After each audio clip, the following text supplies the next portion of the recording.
But this from just over the ridge, which is the Pier Shale, that's why there's a large valley there, that solid rock is eroded away. The start of those beds, the other side up to here, is about a 5 to 10 billion year range, and gets right up to what we call the KT boundary, or the KPG boundary. And you'll notice those bluffs right over there, are they tilted up? How are they sitting? Straight.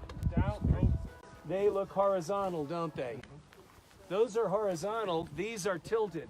So the beds that are above are younger and were laid down after the uplift. Does that make sense? They're younger because they're on top of it. That is called the Dawson Formation, or the Dawson Arcos, and if you look, you extend all the way over. It's the same thing that is in Palmer Park. Those beds are horizontal. See, Pulpit Rock right there is a member just below there. Those are all horizontal beds.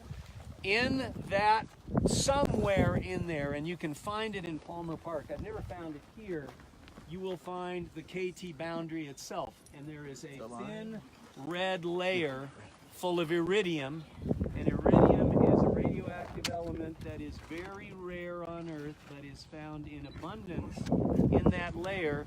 And there are two sources of iridium. What are they? Stars. Meteors. Meteors is one, and the other is intense volcanism. Volcanoes can bring it up. Well, there's no evidence of volcanism. So, the Alvarez father and son team, Louis Alvarez, Nobel Prize winner in physics, and his son, cerebrovascular, it'll pop in my head here. His son, who was a geologist, proposed the hypothesis originally. Now it's at the theory level of the meteorite impact. We now know it's Yucatan, but we find tektites here, and tektites are rounded glass fragments that were from the meteorite injection, and we find them here in Colorado Springs. You can find them in Palmer Park. So if you see ridge, and petroleum geologists know this, if you see sandstones or you see ponderosa pine, you've got a sandstone, you may have to drill quite a ways before you're going to get to oil. But if you see hogbacks that have limestones and have what likes to be on limestones are junipers, cedars, those kind of things. That often tells you where an anticline is or a syncline where you might be drilling for oil. That's old school, but even new school geologists or petroleum geologists look for that too. So the rock we have here is a sandstone. How do you know that? Everybody grab a piece of this.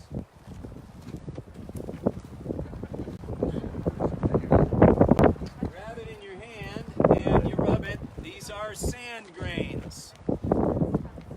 Really, hey, geologists touch, taste, and feel their rock, right? We do. So, and you can tell this is a sandstone because the grain size is a sand. I'll try to show you some conglomerates. We did have some that we were hiking through. The pebble sizes are larger.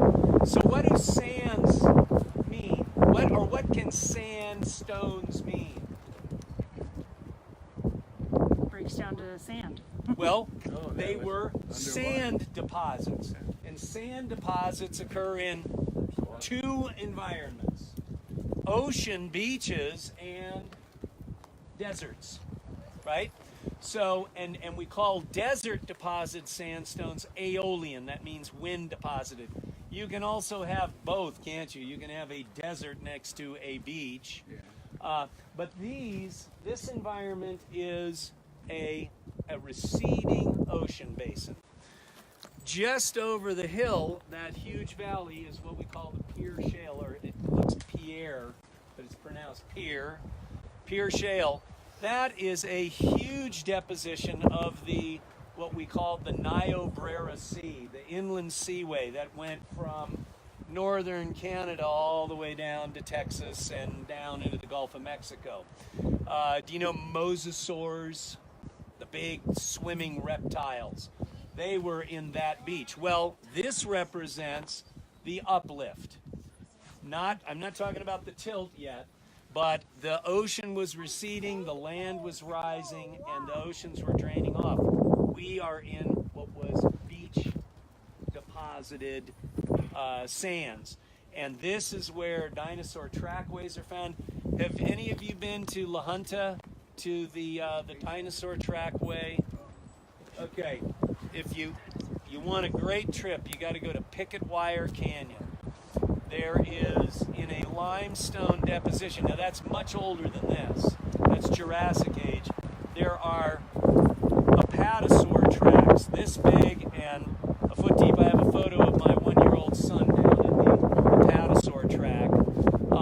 And then there are allosaur tracks that crisscross. It's incredible. There are dinosaur tracks here. There are dinosaur tracks here in this park. There are some in Garden of the Gods, Red Rocks, and all along here. So those animals were walking along the beach, and so we see a change in environment from ocean to beach. And then finally, above us at the Dawson Arcos is when now it's erosion off of the mountains. The uplift has happened, oceans are gone. Over in Cragmore, there were several houses that fell into sinkholes. And nobody had a clue that was there, and kaboom, their foundation went in. So don't think it's just Florida or wherever. It happens here too. But just back there, I saw, I'd have to look at it a little more. I think it was a bone fragment in the rock. What you'll notice is you'll see in here sort of the white, and then occasionally you get these reds. But if in the red, you see in this young man, will you show me that rock? No, this one. So, pardon me. You'll notice this really neat ring structure in there. This is called a concretion. And something possibly, most likely organic, was in the center of the sandstone, and different metals are attracted to those, and they precipitate either in or precipitate out from there, hence the ring structure. And you find these rounded nodules. Over in section 16 in what's called the Codell sandstone, you find these perfect round ones. They're perfect. They look like the head of a humerus. They look like the head of a humerus.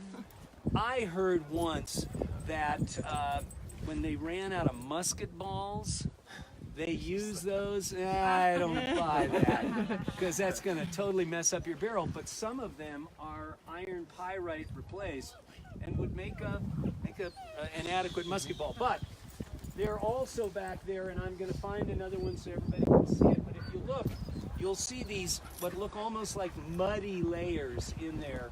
And if you grab them with your fingers and pull it together, it is organic material. It is leaf litter. It wasn't metamorphosed into coal, but those are the beds that become the coal seams in here. And the one that we pulled open, I pulled it apart, and there was a leaf fragment in there. That is a 65, 70 million year old leaf fragment. That's just cool. That is cool. Sorry I'm a geek, but it's cool. And this is cool too. So